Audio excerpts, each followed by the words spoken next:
subjects on, I mean, the Blake Griffin trade was obviously in the news the last couple of days, and the whole, he signs long term, he gets traded. What did you just think about that whole story and just how it unfolded? NBA is a business. We all know that. I mean, it's no surprise when stuff like this happens. It's only a surprise when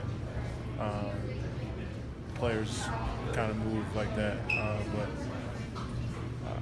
fans and people that watch the game expect stuff like this to happen. And us as players, it's definitely shocking because Blake Griffin, well, when he signed, they did say he was going to be a Clipper for life. So we know those words really don't mean anything as players, but it still probably felt good to Blake that he got that reassurance that he'll be there after, coming off injury and signing the deal after CP left. So, as a player, you kind of try to look at it from Blake's position.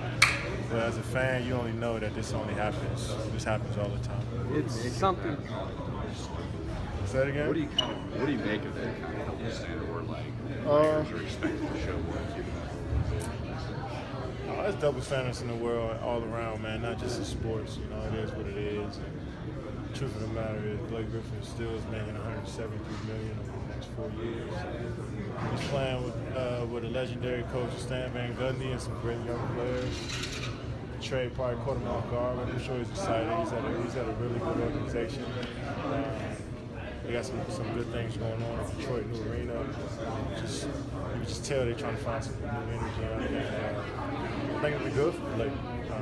But on the other side, we know what the front office means. We know what they're really trying to do is to get their organization better. If you're not in the plans, you're not in the plans. Great. Joe Ingles really kind of got loose early. What just kind of happened defensively, especially in the first quarter? Yeah, just watching too much, watching the ball, staring at the ball, not worrying about my man. He got loose, and that's what kind of won the game. They got their rhythm off of that, so I got to be better. It seemed like energy level wasn't there. Was there a reason for that? Yeah, I mean, I can't let Joe Ingles get loose on threes like that and expect us to, play well on the road, especially in here. So I got to start off the game better if we want to win the game. You as disappointed in tonight's performance personally as you've been this year on any of the games? Yeah, it's probably the most disappointed I've been. And this is game 51. I'll take that. This deep in the season, so get better from it, move on. Just the solution to this is just to play harder and be more focused when I step on that court. So I wasn't good tonight, but we got a lot more games to go, and I got another opportunity to redeem myself.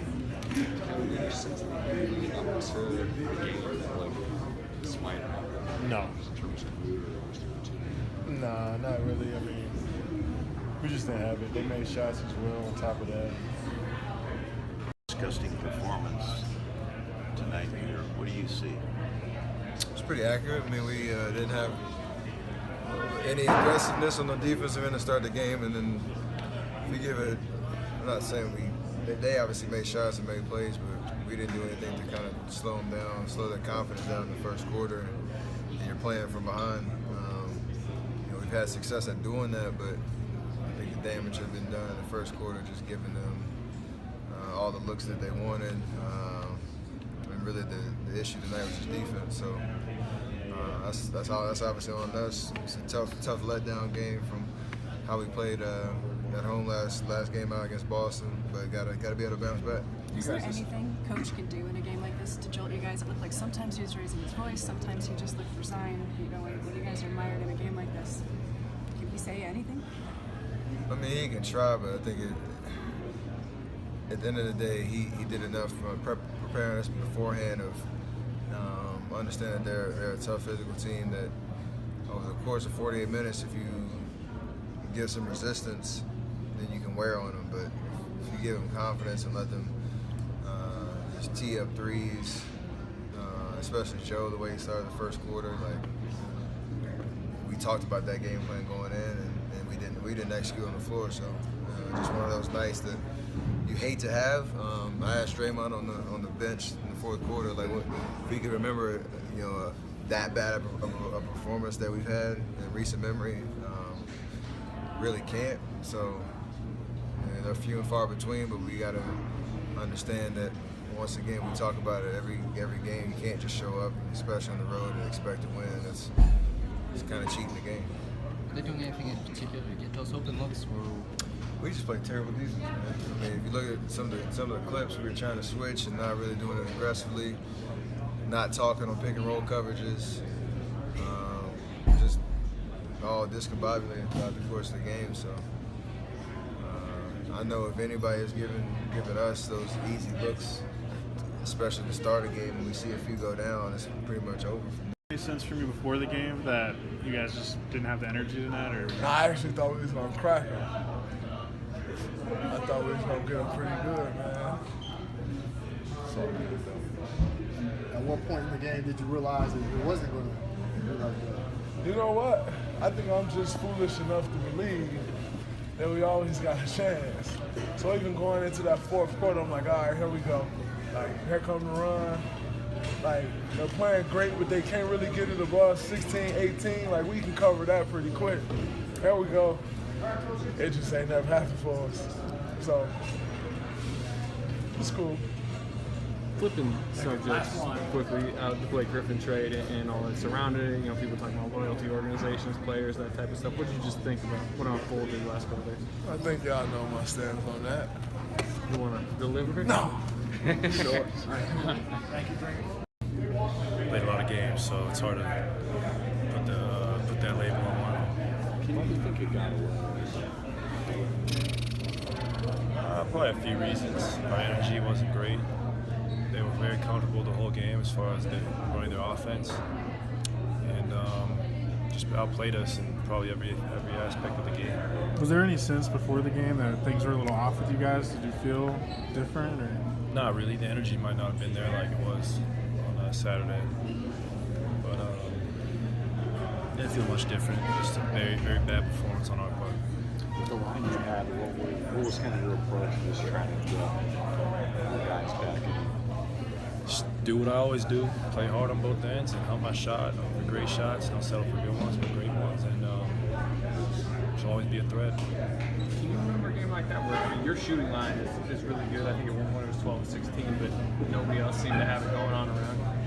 That happens. It's happened plenty many times to me before. Like Saturday night, I mean, Steph had 50, I had 7. So it's basketball how it goes sometimes, and just have a quick memory, flush this out our system, and get it back in Sacramento. You guys have had so many games where, like, you get in the third quarter and just kind of explode. Did you feel like that was gonna happen still, and it just kind of never came? We did, but it definitely didn't, unfortunately. That's a lot of my question. A comeback is possible for the Warriors. You got to believe that every time. But at what point did it dawn on you that you guys just didn't have it tonight? There was many instances, but I don't know, going to that fourth quarter, didn't start the quarter right, like we usually do, especially with that second unit, and from there it was just downhill. Just kind of happened. Couple bad bounces. Couple bounces go our way. I played well. You know, they made some shots. I think we kind of started off soft defensively, and they got going. And then once your team get going, it's tough. So. Was there any sense from you before the game that you guys just didn't have the energy tonight, or? I actually thought we was gonna crack them. I thought we was gonna get them pretty good, man. So. At what point in the game did you realize that it wasn't going to be like that? You know what? I think I'm just foolish enough to believe that we always got a chance. So even going into that fourth quarter, I'm like, all right, here we go. Like, here come the run. Like, they're playing great, but they can't really get it above 16, 18. Like, we can cover that pretty quick. Here we go. It just ain't never happened for us. So, it's cool. At the very beginning, you had a 1-point lead at one time, but that was it. I saw, a couple tough calls, ball bounces another way, and the game's right there.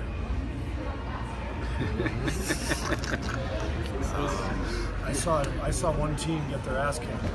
That's what I saw. How does that happen 50 games in when you're the world champs and they're struggling? It's the NBA. Everybody's got talent. They were tremendous tonight. They were well prepared. They were aggressive, and our hearts weren't in it. And at this level, if your heart's not in it, I don't care how much talent you have, you're gonna lose. I was going to say the energy level seemed low. What causes for the team to not have their hearts in it? What contributes to that? The team the team not having their heart in it. I have no idea. If I knew, I would have thwarted those forces, those evil forces before the game, and I would have had our guys playing with great energy. But it happens. It's the NBA. It's a long season, and the key is always how you bounce back. And so we got to bounce back. But that was, I think our guys would tell you, that was a pathetic effort out there. That was disgusting basketball. It looked like Kevin particularly had some issues. Left Joe Ingles a couple times defensively. I mean, how did he get loose? I think he had 6 threes. We just didn't start out the game with any force defensively. We weren't staying into bodies. They were just stopping behind screens. We were lazy on our switches. We played with no sense of urgency, no sense of purpose, and they're obviously fighting for the playoffs. I mean, they got a lot to play for. They're coming off a big win in Toronto. They're healthy again. They're feeling pretty good. So this was their game all the way.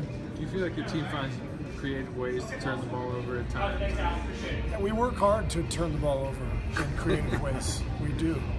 I thought we were really good at turning it over tonight. Bench obviously wasn't the problem tonight, but you guys had 104 threes from your bench this season, which is dead last. I'm sorry, what was that? Only 104 threes made by your bench this season, 0 tonight. Dead. It was the nightlife.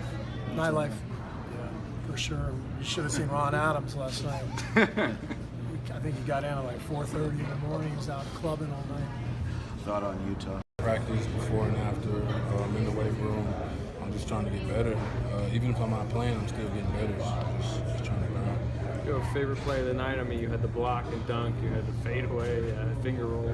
No, I ain't have a favorite play. If we would have won, I'd have a favorite play. You can't have a favorite play when you're down 30. For sure. Fair enough.